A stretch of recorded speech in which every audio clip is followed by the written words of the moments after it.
پیر کی شب کراچی کے شمالی علاقے سہراب گوٹ میں قائم ایک مدرسے منبع العلم پر پولیس نے چھاپا مار کر وہاں سے 68 افراد کو بازیاب کروایا۔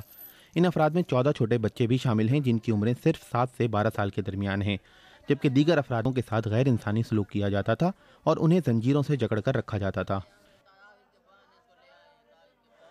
گلشن معمار تھانے میں بازیاب کرائے گئے تمام افراد موجود تھے، جن میں سے کچھ کے پیروں میں اب بھی زنجیریں بندھی ہوئی تھیں اور ان پر تالے بھی لگے ہوئے تھے۔ میرے استفسار پر ان افراد نے کہا کہ ان تالوں کی چابیاں نہیں ملی ہیں، اس لیے ابھی یہ تالے نہیں کھل سکے ہیں۔ علاقے کے تھانے کے ایس ایچ او احسان اللہ مروت نے بی بی سی کو اس بارے میں بتایا کہ انہوں نے مدرسے کے خلاف کارروائی اعلیٰ افسران کی ہدایت پر کی، جن کے پاس کچھ خفیہ اطلاعات تھیں۔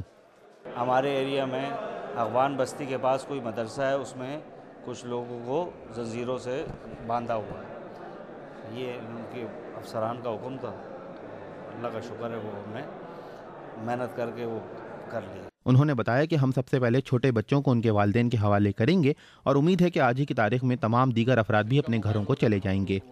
مدرسے میں طالبان کی آمد اور تربیت کے بارے میں انہوں نے کوئی واضح بات نہیں کی۔ مدرسے سے بازیاب ہونے والے ایک 12 سالہ بچے شیر امان اللہ نے، جو تھانے سے اپنے والدین کے ساتھ اب واپس گھر جا رہا تھا، بتایا یہ میرا 12 دن ہو گیا کہ میں مدرسے۔ صرف 12 دن تھا تو کوئی مشکل تھی آپ کو مدرسے میں؟ مشکل نہیں تھا، بس صحیح تھا۔ تو مارتے وارتے تھے آپ کو؟ مارتے تھے لیکن ایسا تو نہیں مارتے، سبق پہ۔ یہ آپ کو چوٹ کیسے لگی منہ پہ؟ یہ پہلے سے تھا۔ پہلے سے تھا؟ تو وہ کہہ رہے ہیں کھانے وانے کو نہیں دیتے تھے؟ کھانے وانے دیتا تھا۔ کیا دیتے تھے کھانے میں؟ لیکن وہ اسی پاک گھر والوں سے مانگتا تھا۔ کیا دیتے تھے کھانے میں؟ گوشت بھی دیتا تھا، کبھی دال دیتا تھا، لیکن پھر پولیس نے چھاپا مارا کہ یہاں پر ظلم کر لے۔ اچھا، تو آپ کہہ رہے ہیں آپ پہ ظلم نہیں کرتے تھے وہ؟ نہیں، ہمارے اوپر ظلم نہیں، جب سبق غلط پڑھتا تھا پھر مارتا تھا۔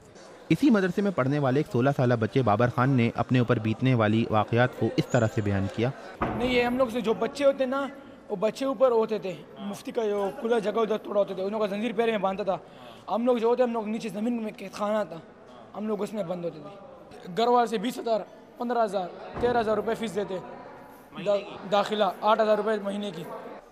اسی تھانے میں کچھ والدین اپنے بچوں کو لینے کے لیے بھی آئے ہوئے تھے۔ انہی میں ایک 22 سالہ نوجوان رئیس کے والد حاجی اعظم خان بھی موجود تھے۔ انہوں نے بتایا کہ انہیں ان باتوں کا پہلے ہی سے علم تھا۔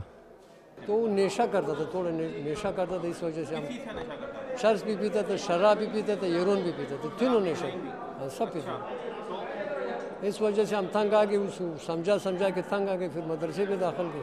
پیسے دیے تھے مدرسے میں؟ ہاں، مدرسے میں 5,000 پہلے دیے تھے، 3,000 روپے مہینہ۔ آپ کو پتا چلا جب یہ سب ہوا ہے تو آپ کو کیسا لگا؟ تو ہم کو پہلے بھی پتا تھا کہ یہ چیز ہے اس کا اندر، جیسے بات نہیں، زنجیر بھی ہم اپنے ہاتھ سے خرید کے دیے، تالا بھی ہم اپنے ہاتھ کو خرید کے دیے۔ یہ بات نہیں کہ ہمارا چوری چھپا کا بات نہیں، ہمارا سامنے کا بات۔ یہ پہلا واقعہ نہیں کہ مدرسے میں تشدد اور زنجیروں سے باندھے جانے کا واقعہ سامنے آیا ہے۔ اس سے پہلے بھی ایسے کئی واقعات ہو چکے ہیں۔ سندھ کی صوبائی وزیر انسانی حقوق نادیہ گبول کا کہنا ہے کہ سندھ میں تمام مدارس کی جانچ کی جائے گی تاکہ ایسے مدارس کا خاتمہ ہو سکے۔ Hasan Kazmi, B B C, Karachi.